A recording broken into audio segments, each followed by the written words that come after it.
Good morning, everybody. Paul here from Warden's Farm. Can you believe it's December 13th? We have had probably a week or so of temperatures in the 50s, lows down as far as 25, and today it's going up to 65 degrees, and the bees are flying like crazy right now because it's 61, so it's only going to go up 4 more, but I think it's going to get a little higher than that. And we're going to go in, we're going to change out some fondant on some of the beehives, and we're going to put sugar boards and quilt boxes on the stronger hives just because they're making a lot of moisture. So we got that we got to look into.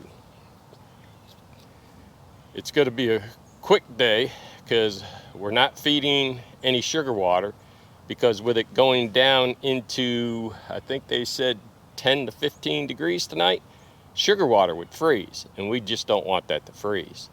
So all we're going to do is we're going to go in, do some fondant, take a quick peek inside since the temperatures are so high.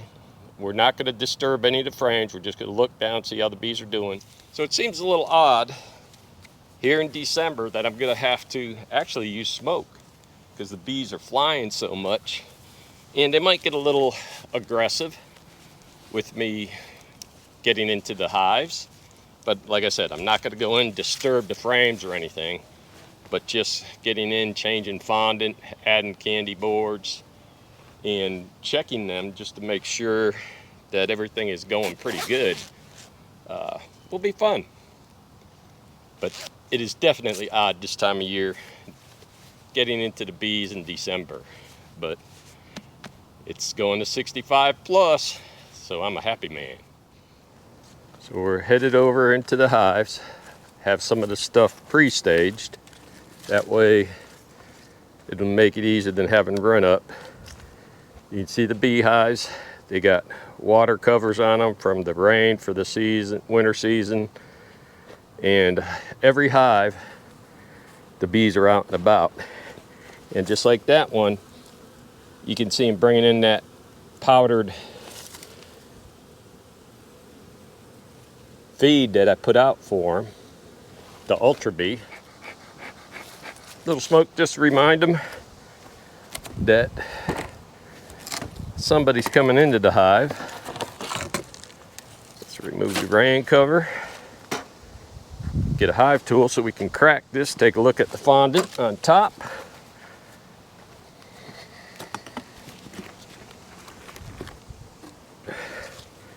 You can see we got the insulation to help keep the lid from sweating.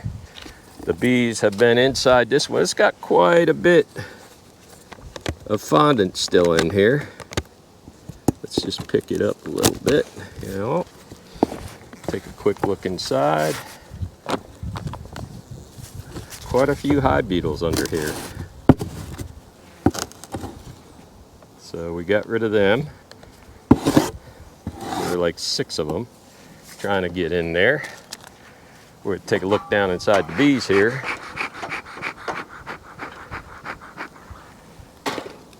Not going to do much except take a quick look. Yeah, get rid of that one. One hive beetle. I don't see any in the traps here. I'll pull out the... Yeah, they look pretty dang good. I will pull out the entrance reducers, and then I will turn around and decide from there if they need to be cleaned out. I'll look up inside them, and if they don't look bad, I'll leave them be. But if they do look bad, then I'll have to do something about it. But since the bees are using this, it goes right back in. We will put the insulation back on. I didn't see any water on the cover, so that's good. And today's date, holy cow, 12. So this hive looks good.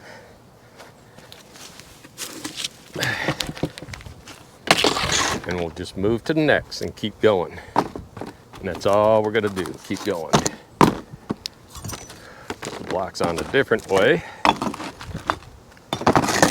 Whoops.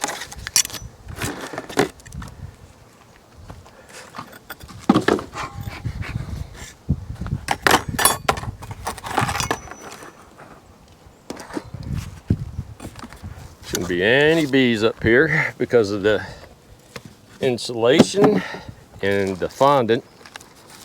Well, this one I expect to be, it's almost used a lot, but it's not gone. It's got quite a bit left in there. Got cockroach turds up here. We're gonna open up this hole a little more to make it longer and easier for the bees to get to the fondant. Okay, that's looking good. Let's put that right here. Grab my hive tool. All right. They have honey here. There's no bees up in this top box by the honey. So I'm gonna take this box off. Let's see, we got two deeps, because there's moisture up in this top box. So that means the bees are sweating and probably getting water on them down below. So we're gonna take a quick look.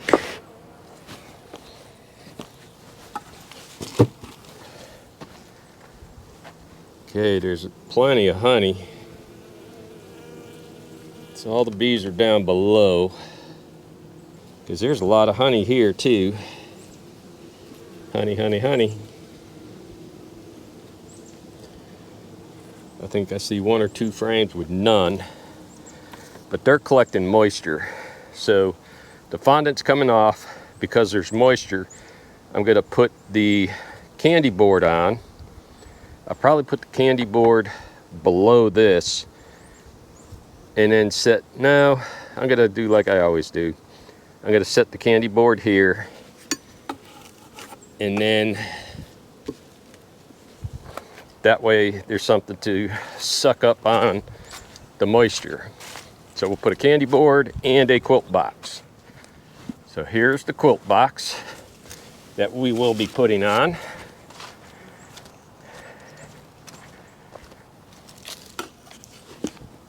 And here's the candy board.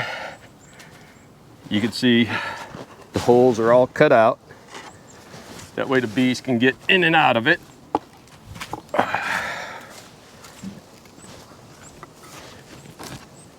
Let's get you back in there. Come on. Now I always put the hole that they feed from in the front. So this way I can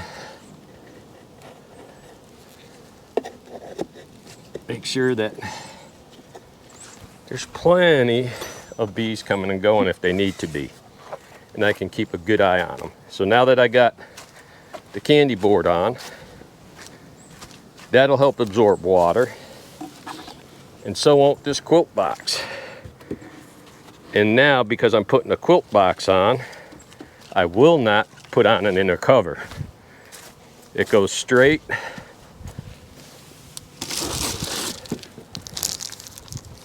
to that. If the outer cover sweats, okay, and there, we put that on top. If I come in and I feel the wood chips are wet, the next chance I do, then I'll take off that insulation cover. Let's get this on there good and square.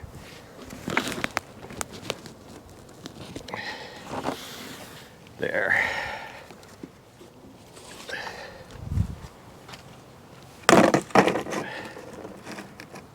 I always like having these outer edges facing down. That way if it gets any rain, it can just drip off.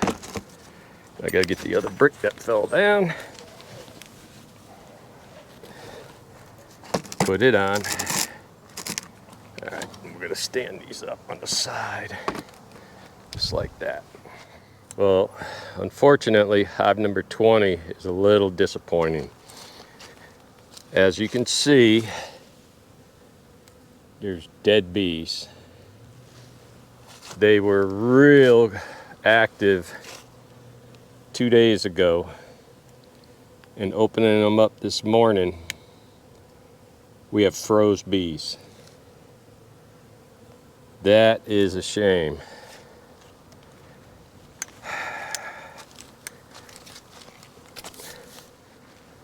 And this is disappointing.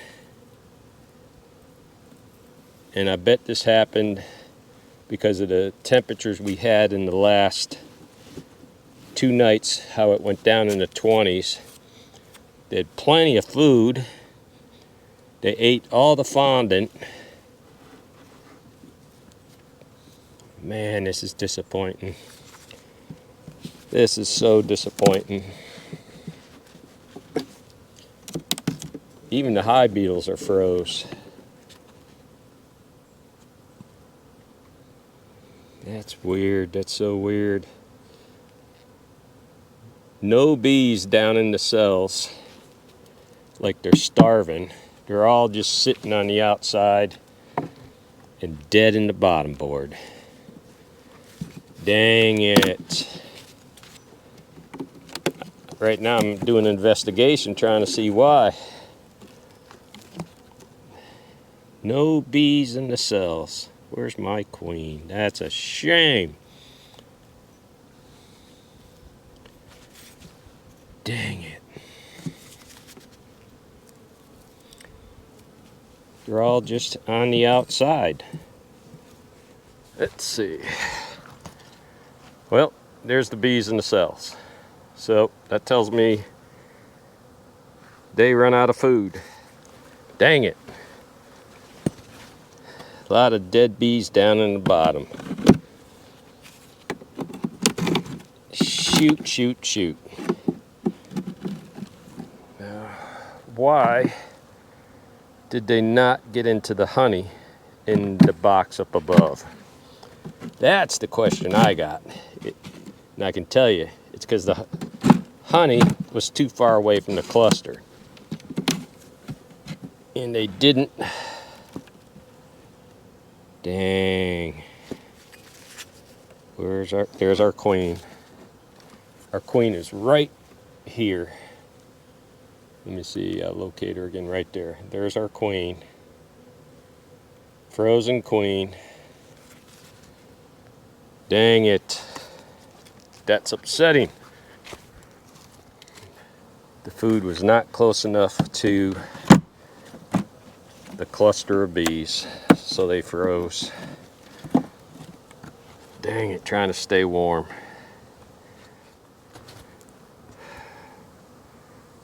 Well, they had the pollen here. But man, oh man, is that disappointing. Well, nothing I can do about it now. That's it. Take it apart and take it away.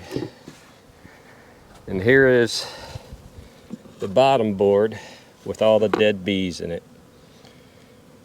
Dang, dang, dang, dang, dang. Makes me wish I would have checked them sooner and put the food next to the bees. That is so disappointing. Y'all just don't know. I'm so mad. Well, I can't just always show my good stuff. I gotta show that bad things happen too. Dang, dang, dang, dang. That makes me mad. The bees starved. They went through all the honey that I gave them and everything else.